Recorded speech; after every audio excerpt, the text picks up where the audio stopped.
Hello dear students, आज हम Streptococcus के बारे में स्टडी करेंगे। इसकी मॉर्फोलॉजी पढ़ेंगे, culture, biochemical reactions, pathogenesis and treatment के बारे में इसमें हम जानेंगे।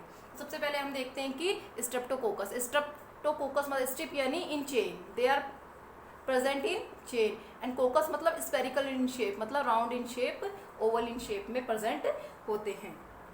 दे are gram positive cocci, they are the part of the normal human flora. ये हमारे नॉर्मल ह्यूमन फ्लोरा में प्रेजेंट होते हैं और अभी भी हमारे माउथ के में प्रेजेंट है। Some of them are the important human pathogens causing pathogenic infection. ये पैथोजेनिक इन्फेक्शन क्रिएट करते हैं। नेक्स्ट हम इसके क्लासिफिकेशन पढ़ते हैं। क्लासिफिकेशन में इसको 2 में क्लासिफाई किया गया है। पहला है aerobic and facultative. Second one इसका आता है ऑब्लिगेट।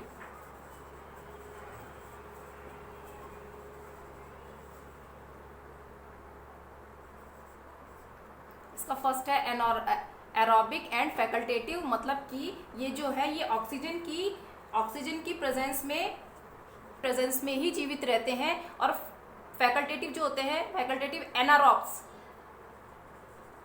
ऑक्सीजन की प्रेजेंस में, ऑक्सीजन अगर इनको नहीं मिले तो भी ये जीवित रह जाएंगे, मतलब CO2 की प्रेजेंस में भी ये जीवित रहते हैं। और अगर हम ऑब्लिगेट एनारोब्स की बात करें तो ये केवल ऑक्सीजन की प्रेजेंस में मर जाते हैं और CO2 की प्रेजेंस में ही जिंदा रहते हैं।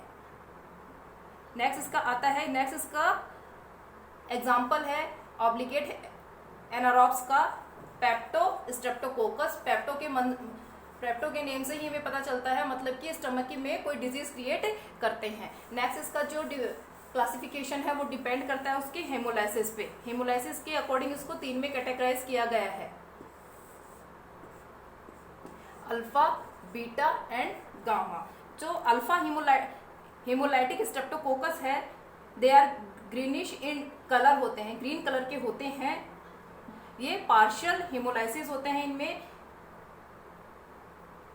और इसके अंदर जैसे ही हम इसको ब्लड के कल्चर के अंदर इसका ग्रोथ कराते हैं तो ये जो इनकी कॉलोनीज होती हैं, इनके चारों तरफ क्या होता है, पार्शियली ये क्या करते हैं, रेड ब्लड सेल का डिस्ट्रॉय करते हैं, इसलिए ये ग्रीनिश कलर देते हैं।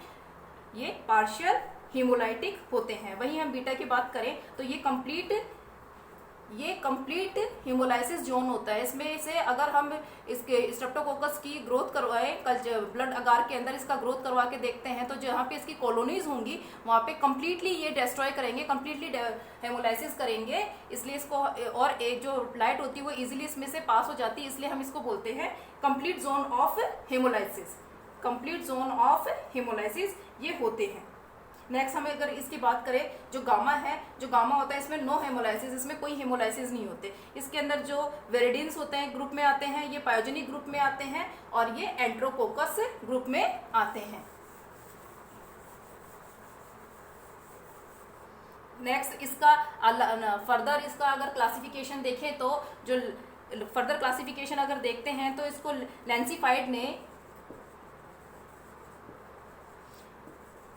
लेंसीफाइड एक साइंटिस्ट है जिसने 20 ग्रुप्स में इसको डिफ्रेंशिएट किया है। A से A2, H और K2V इसको क्या किया है, डिफ्रेंशिएट किया है, इसको कैटेगराइज किया गया है on the basis of their cell wall, on the basis of their cell protein. इसके ऊपर स्पेसिफिक सब्सटेंस पाए जाते हैं, सेल मेम्ब्रेन पाई जाती है, उनकी बेसिस पे जो लेंसीफाइड ने इनको क्या किया है, स्ट्रेप्टोकोकस को डिस्क्रिमिनेट किया है, कैटेगराइज किया है। नेक्स्ट अपन इसकी मॉर्फोलॉजी अगर पढ़ते हैं तो मॉर्फोलॉजी में क्या होता है कि they are individual cocci spherical and oval in shape और 0 से 5 से लेके 1.0 म्यूमीटर की डायमीटर में होते हैं। They are arranged in chain. और ये क्या होते हैं, स्ट्रेप्टोकोकाई होते हैं, नॉन मोटाइल होते हैं, नॉन स्पोरिक होते हैं, मतलब ये चल नहीं सकते और स्पोर क्रिएट नहीं कर सकते हैं। नेक्स्ट अपन इसकी मॉर्फोलॉजी के बाद में अगर हम इसकी कल्चर की अगर बात करें तो कल्चर में क्या होते हैं, ये 37 डिग्री सेंटीग्रेड के ऊपर ही जीवित रहते हैं और इनके लिए ना स्पेशल न्यूट्रिटिव मीडिया की जरूरत होती है, उसमें ये ग्रो करते हैं। और इसमें देखा जाए तो ब्लड अगार, सीरम और शुगर अगार में भी ये क्या करते हैं, ग्रोथ कर लेते हैं। नेक्स्ट हम आते हैं इसके बायोकेमिकल रिएक्शन में। बायोकेमिकल अगर रिएक्शन देखा जाए तो ये क्या होते हैं, नेगेटिव कैटालाइज होते हैं। जो स्ट्रेप्टोकोकस होते हैं ये नेगेटिव कैटालेज होते हैं। और वहीं स्टेफिलोकोकस की हम बात करें, स्टेफिलोकोकस जो होता है पॉजिटिव कैटालेज होते हैं। इनके अकॉर्डिंग इनको डिफ्रेंशिएट कर सकते हैं। अब वहीं हम अगर बात करें कि इनके अंदर डिफ्रेंशिएशन की, तो जो स्ट्रेप्टोकोकस होते हैं वो क्रिस्टल वॉयलेट में सर्वाइव कर लेते हैं, लेकिन स्टेफिलोकोकस जो होते हैं स्टेफिलोकोकस वो क्रिस्टल वॉयलेट में सर्वाइव नहीं करते हैं। नेक्स्ट इसकी रेसिस्टेंस हम देखें तो ये क्या करते हैं, रेसिस्टेंस के अंदर ये बहुत ही डेलिकेट बहुत ही डेलिकेट बैक्टीरियाज होते हैं जिनको अगर अपन 56 डिग्री सेंटीग्रेड पे 30 मिनट्स के लिए बॉईल किया जाए तो वो इजीली हम उसको डिस्ट्रॉय कर सकते हैं।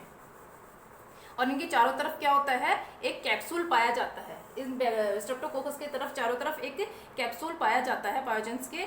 नेक्स्ट अगर अपन बात करें इसकी एंटीजेनिक स्ट्रक्चर की, तो एंटीजेनिक स्ट्रक्चर में क्या होता है कि ये एक कैप्सूल होता है,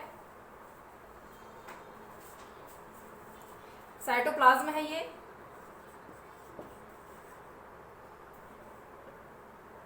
इसके साइटोप्लाज्मिक वॉल होती है,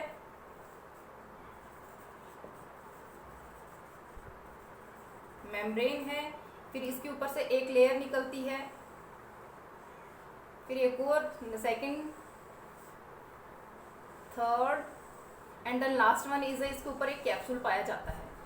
कैप्सूल होता है ये, जो जैसा कि मैंने आपको बताया है पहले से, ये प्रोटेक्ट करता है, इनहिबिट करता है। किसको इनहिबिट करता है, फेगोसाइटोसिस को ये जो कैप्सूल होता है ये इनहिबिट करता है। नेक्स्ट इसके अंदर फिम्ब्रेज होते हैं जिसकी वजह से ये क्या करता है, नेक्स्ट इसके अंदर होता है, फर्स्ट इसकी जो लेयर होती है पेप्टिडियोग्लाइकेन की होती है,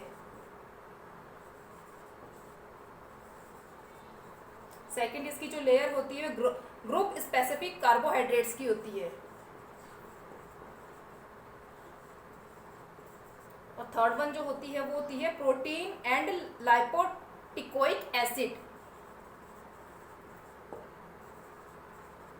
टिकोइक एसिड की होती है। और आउटर मोस्ट इसके कैप्सूल होता है जो फेगोसाइटोसिस को इनहिबिट करता है। ये इसका स्ट्रक्चर हो गया, किसका स्ट्रक्चर हो गया, स्ट्रेप्टोकोकस पायोजेंस का स्ट्रक्चर हो गया। नेक्स्ट अगर हम इसकी बात करें टॉक्सिन्स की, ये कौन कौन से टॉक्सिन्स और एंजाइम्स को सिक्रेट करता है। तो सबसे पहला इसका जो टॉक्सिन होता है हीमोलाइसिन टॉक्सिन सिक्रेट करता है। ये भी 2 टाइप्स के सिक्रेट करता है। फर्स्ट है स्ट्रेप्टोलाइसिन ओ, और सेकंड वन होता है इसका स्ट्रेप्टोलाइसिन एस। 2 टाइप्स के ये क्या करता है, टॉक्सिन सिक्रेट करता है। तो जो स्ट्रेप्टोलाइसिन ओ होता है वो हीट और ऑक्सीजन लाइबाइल होता है, और ये एक प्रकार का क्या करता है, एएसओ जो होता है एंटीबॉडीज प्रोड्यूस करता है। और streptolysin O lyses the red blood cell. It is also lyses the cytotoxic for neutrophils, platelets and cardiac tissue. अब अपन बात करते हैं एएसओ। एएसओ क्या होता है, एएसओ क्या होता है, एंटी स्ट्रेप्टोलाइसिन ओ। लाइसिन ओ ये क्या करता है, जैसे अपनी बॉडी के अंदर माइक्रो और ये स्ट्रेप्टोकोकस एंट्री करेगा ब्लड के अंदर, तो क्या होगा, ये प्रकार से एंटीजन होगा तो इसके अगेंस्ट में जो एंटीबॉडी अपनी बॉडी प्रोड्यूस करेगी उसे हम बोलेंगे एएसओ, एंटी स्ट्रेप्टोलाइसिन ओ, उसे हम बोलते हैं एएसओ। अगर हम बॉडी के अंदर कभी हमारे बॉडी में ये एंट्री कर जाता है तो ब्लड टेस्ट करवाते हैं, ब्लड के अंदर अपन एएसओ टाइटर करवाते हैं।